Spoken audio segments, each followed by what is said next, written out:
Despite global headwinds, economic and trade cooperation between China and Europe has been improving, both in diversity and in volume.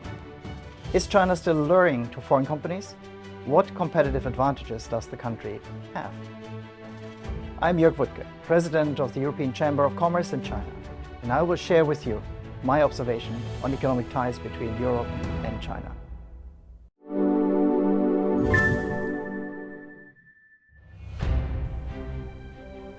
Hello and welcome to China Talk. My name is Joerg Wuttke and I'm the President of the European Chamber of Commerce in China. We are presently about 1,800 members across China in 9 offices. We are an operation that basically looks into advocacy work, meaning we are giving recommendations to the Chinese government and leadership, but also of course to our members on how to tackle reform and changes and how to cope with the challenges of the market over here. Well, I'm sort of a fossil over here. I came for the first time in 1982 by train from my home country, Germany, to China. And I've lived on and off in this country for 35 years. So I've seen all the changes that came along. I remember very vividly when I was doing privately a project for poor people in the Qinghai highlands that it took me about 12 hours to go from Xining all the way to the mountain up. And then 2 or 3 years later, it just took 2 hours with a jeep. I've experienced again and again the speed with which China has been developing. And so in essence, that's why when people ask me, is China still alluring? Given that we had a rough 2022, I would say yes, because I've witnessed these changes and the speed with which they happen. So I'm very optimistic about this one. So we have, of course, also witnessed developments in the car industry. Again, in 1982, there was the Shanghai model and 1 or 2 other cars, and that was about it. Streets were empty. And now you see 5 million cars in the streets of Beijing. But also you can see cars in my home country, Germany. I just came back last week, and I saw, to my utter surprise, Link and Neo and BYD on the streets of Germany on the Autobahn. That happens very fast because China has developed the electric vehicle industry so incredibly fast and has sponsored this also in a way that China now is a battery haven for companies. So a new car, 1/3 of the value is the battery, and of course China has the edge there.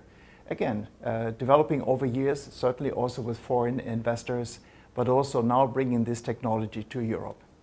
That brings me to the point, why are we here? Why is China still alluring? Well, the obvious is, of course, the size of the economy. It's about the same size like the United States. Some say it's the largest economy in the world.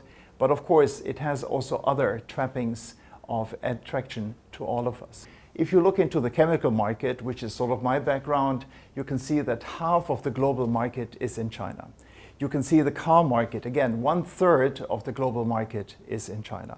And then machinery, it's even more pronounced. You have the Chinese machinery market as big as the US, Japanese, and European market put together. So of course, if you want to be here, you have to be a global player. In order to succeed globally, you have to be in China. The other advantage, of course, is the cluster. China has incredible clusters built up over the last 20 years. Particularly, of course, in the Pearl Delta River, the Yangtze Delta River. Clusters where investors can find a lot of these items they need for assembly to produce their products in many folds, much more than in most other countries. These clusters will be very difficult to replicate elsewhere outside China. And of course, the infrastructure makes a big difference. If you take your items in Cambodia to Sihanoukville, it's 1 road and 1 port, smaller as it is. And of course, if you've ever seen the port in Shenzhen, it's 4 lanes and it's huge and very efficient. I think China has 6 or 7 out of the most busiest ports in the world. And so that just shows the power of the infrastructure and the clusters attached to it. That's why, to European business, China is alluring. Well, another advantage, of course, of the Chinese economy is this very strong labor pool. Many European companies to establish centers in China, for example in Chengdu, in order to work on global engineering challenges. That is something which, of course, is a huge advantage by having this labor pool over here. And then, first and foremost, I think for many of us, it is the demanding, sophisticated urban Chinese consumer. They are not always brand loyal, which keeps us on our toes in a way that cars, for example, get developed under the concept not of moving from A to B, but as a matter of fact, to have a computer on wheel. So European companies operating in China are basically in a fitness center. They are operating here, learning from the Chinese consumer where they have to make new adjustments and amendments. And that, of course, can be replicated in their global business. So in many ways, we have to be here in order to actually grow with the Chinese consumer, in order to get the products deep into the 21st century, where we think we can still make a difference and make better products. So we're here in China primarily to produce for Chinese customers. It's very rare that European companies are exporting. Our customers do, in electronics, in furnitures, in all kinds of items that end up in Europe. And it's successful. If you look into the exports coming out of China into the European Union, it's just staggering how much China is able to sell. I'll give you one figure. In the first 10 months of 2022, China shipped 5 million containers into the European Union. So you can see products all over the place in all the shopping centers.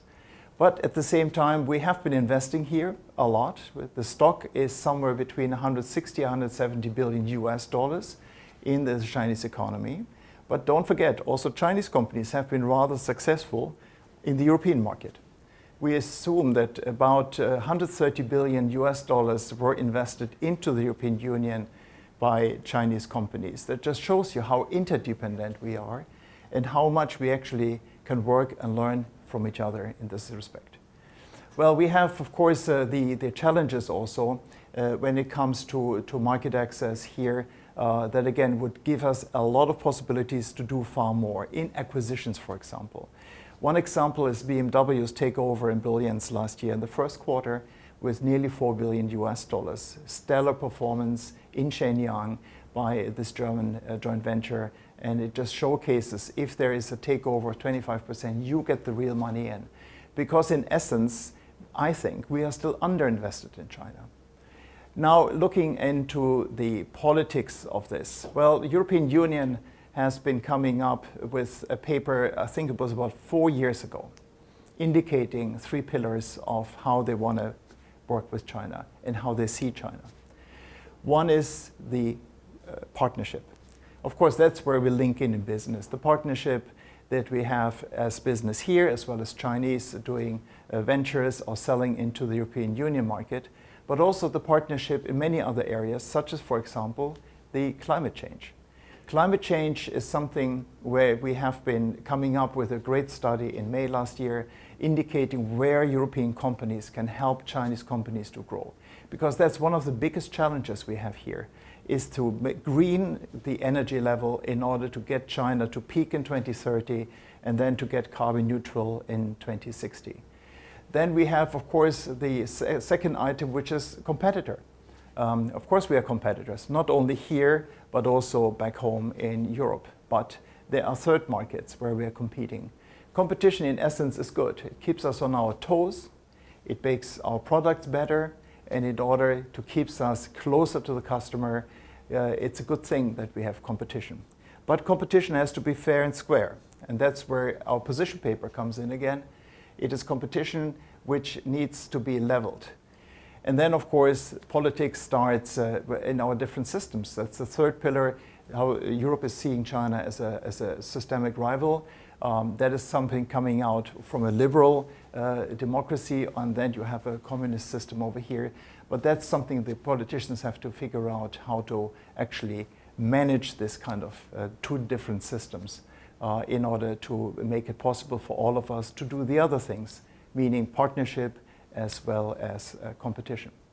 Well, let me finish briefly by saying that, again, after witnessing China's growth for 40 years, having lived here for so long, one thing is sure to me is that China has an incredible comeback gene. Again, 2022 was very difficult for all of us, and we are creeping back in economic activity. The borders are open again. we can fly in and out easily, and that's something which we really need in order not only to conduct business, but also in order to have a possibility in order to understand each other much, much better. So coming back to the initial phrase, is China still alluring? Of course, having spent more than 35 years here and having witnessed the largest economic comeback story in China, I can say definitely it's a yes. We have to be engaged with China. We have to be embedded in the economy in order not only to help the Chinese consumer in the Chinese economy, but frankly, as Europeans also to help ourselves. Again, China is an enormous fitness center for us. Thank you.